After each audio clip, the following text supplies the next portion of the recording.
இப்போ நம்ம எங்கே இருக்கோன்னு பார்த்தீங்கன்னா, சேலத்தில் ஒரு நியூஸில் பார்த்தேன், 40 ஆண்டு கால தவங்கிறாங்க. இந்த பாலம் வந்து எங்கே இருக்குதுன்னு பார்த்தீங்கன்னா, நம்ம சேலம் கொணாமப்பேட்டை தாண்டி டிஎம்எஸ் ரோடு, அந்த ரோட்டில் இருந்து பார்த்தீங்கன்னா கரெக்டாக அணமேடு பாலம் தாண்டி கீழே வந்து பாரதி வித்யாலயா ஸ்கூல் போகிற வழியில் இறங்குறது தான் இந்த பாலம்.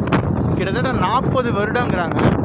இதுக்கு அடியில் பார்த்தீங்கன்னா ஒரு திருமணி முத்தாறு அந்த டேம் மாதிரி போகும். அதே போல் பார்த்தீங்கன்னா அந்த சைடு பார்த்தீங்கன்னா டவுன் ஸ்டேஷன் இருக்குது. சேலம் டவுன் ஸ்டேஷன் வந்து இந்த சைடில் தான் இருக்குது. இந்த பாலத்துக்கு அடியில் தான் நீங்கள் பார்க்கலாம். காட்டுறேன் பாருங்க. அங்கே தெரியல டவுன் ஸ்டேஷன், தெரியலை. இதுதான் டவுன் ஸ்டேஷனு. அதுதான் டவுன் ஸ்டேஷனு. திருமணி முத்தாறு அடியில். அது இப்போ கூவாராக மாறிடுச்சு பல வருஷத்துக்கு முன்னாடியே. மக்கள்லாம் வந்து இன்றைக்கி தான்